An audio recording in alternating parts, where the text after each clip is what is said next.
more guns are better. Like, so we need to arm our schools. We need to, eliminate gun-free zones. We need to have better security events. All right, folks, this next conversation is important. It's personal. We talk a lot about politics, but of course, behind these headlines and these jokes, right, are real friendships and real courage. Our next guest is Sara Higdon. She's a trans activist. She's post-op. She was befriended by Charlie Kirk. Charlie believed in hearing voices across the aisle, in building bridges, even when it was unpopular. Sara is living proof of that. Joining us live here now on the Wake Up America show. Good morning, Sara. Welcome to the show. Morning. Thanks for having me, as always. First off, just your reaction to that clip of the reporter talking about how touching the texts were between these two lovers.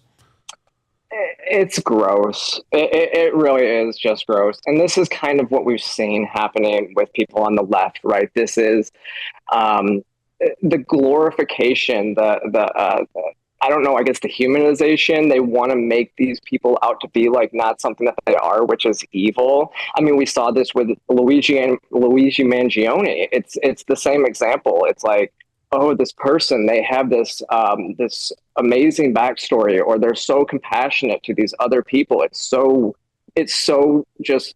gross trying to almost make it seem like they aren't these evil creatures that they are. Sara, what was your reaction to the death of Charlie Kirk last week?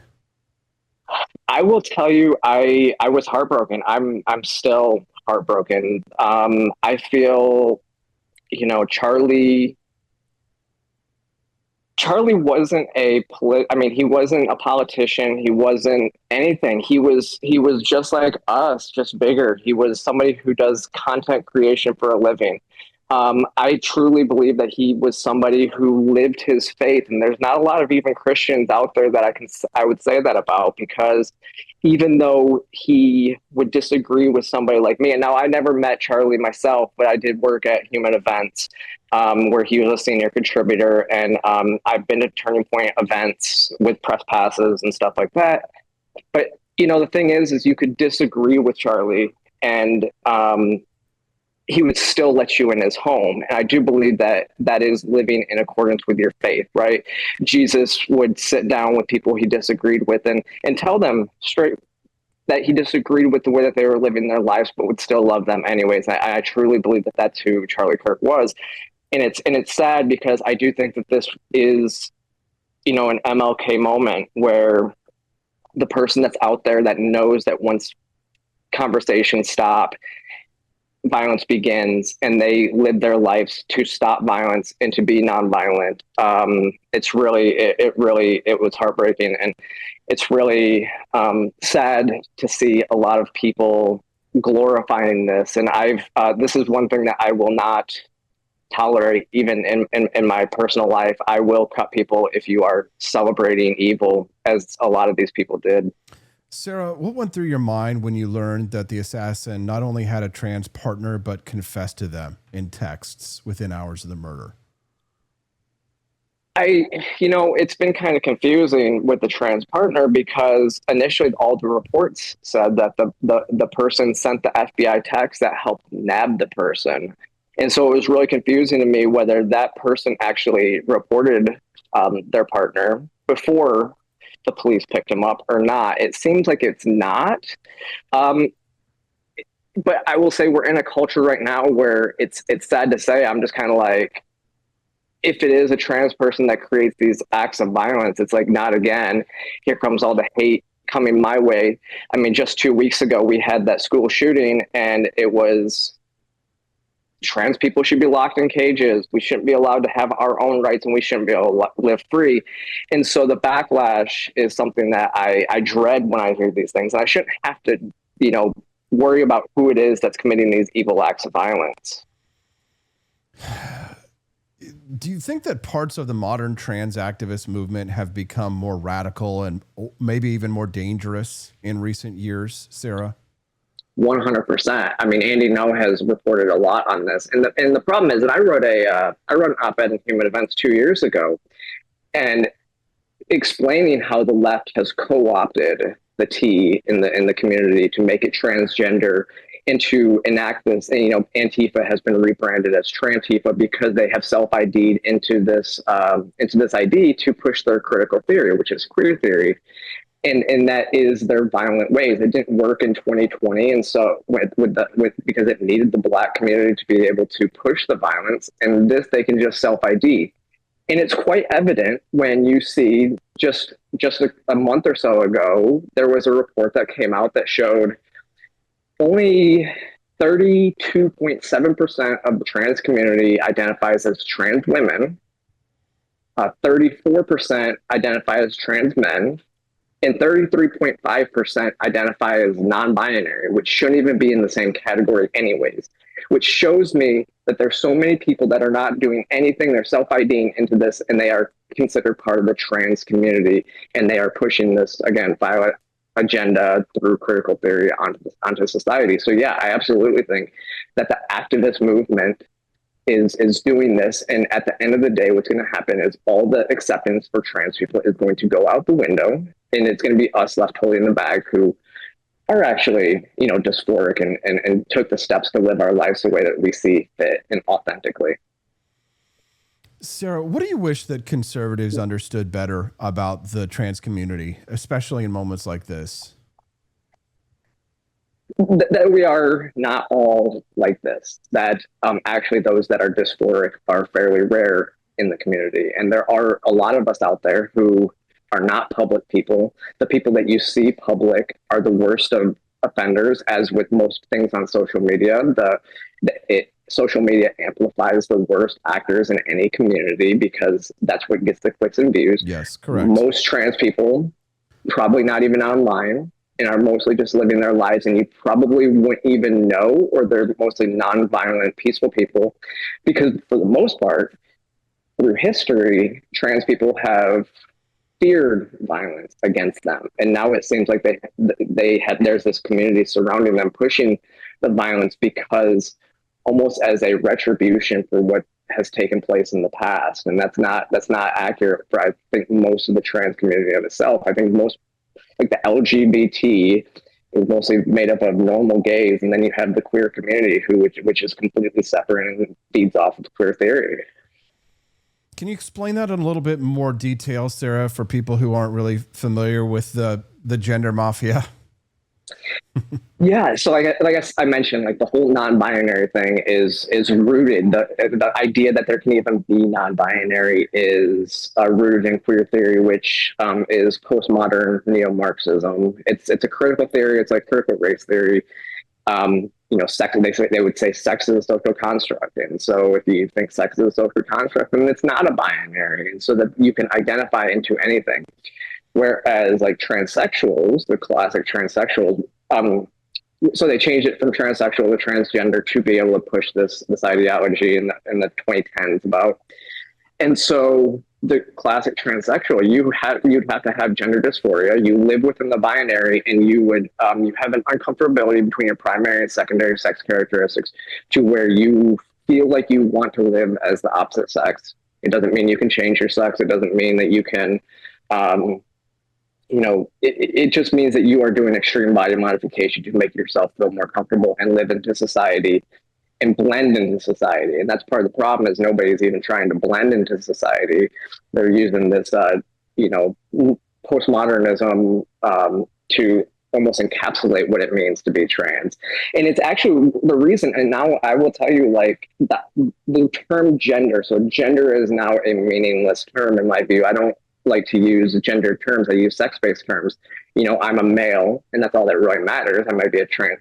And actually, I don't even use the word trans to define myself anymore, because I labeled it post-trans because I'm just living my life as I see fit, in the way that, and you can't change your sex, and I will always be a male. So I'm done arguing about those terms, and I'm actually wanting to just live my life in a way that I see fit. And I think that's the way that most transsexuals in this life are. Sara, we appreciate your courage coming in here and saying things like this on this kind of a show, and we've had you on this show before, but I think this country is sort of at an inflection point right now where there's I think danger of even more violence perhaps being reflected back into the communities where these are coming from. If you were advising President Donald Trump or Kash Patel, the FBI, if you were advising them on how to deal with this situation that we're faced with right now, what would you advise them to do? What would you say to them to help them either better understand this or to take better action in order to protect the American people and to prevent something like this from happening again? What would you advise the administration to do? Well, I think, not what they've been doing. They've gone to taking, going into hate speech, to talking about hate speech and stuff like that, which is ridiculous. That's not going to do anything. But yeah, watching for incitement, enforcing the laws that are on the books. I would say, one of the things that we saw even with the school shooting, and they want to take guns away from trans people. That's not going to do anything, because criminals will always get their hands on weapons. But more guns are better. So we need to arm our schools. We need to, eliminate gun-free zones. We need to have better security events. I mean, it's shocking to me that there was nobody on a rooftop and they had Charlie Kirk. None of his security was like, hey, you probably shouldn't be, in the low ground in this area with nobody with high security, foreign military. That would be the first thing that you would look at was the top of the groups. And I think, if I'm Donald Trump, Donald Trump has a great trans advisor in Caitlyn Jenner. And so I don't know what they've been talking about, but listen to the people that in these communities that can, better assist you. Andy No has a great pulse on what's going on in the violent groups of these. Watch these people, see what's going on, watch their online posts, get into their their Discord servers, see what's going on and understand where the rhetoric is coming from. And then, watch for that. And I do believe that that's kind of what they've insinuated that they're going to start doing. I mean, the whole hate speech stuff, they were talking about more inciting of violence and stuff and like that. But I think what they're doing right now, looking at maybe RICO charges against some of these co-conspirators, see who knew what when. Even if it doesn't seem like this trans lover knew what was going on, at least from the text messages.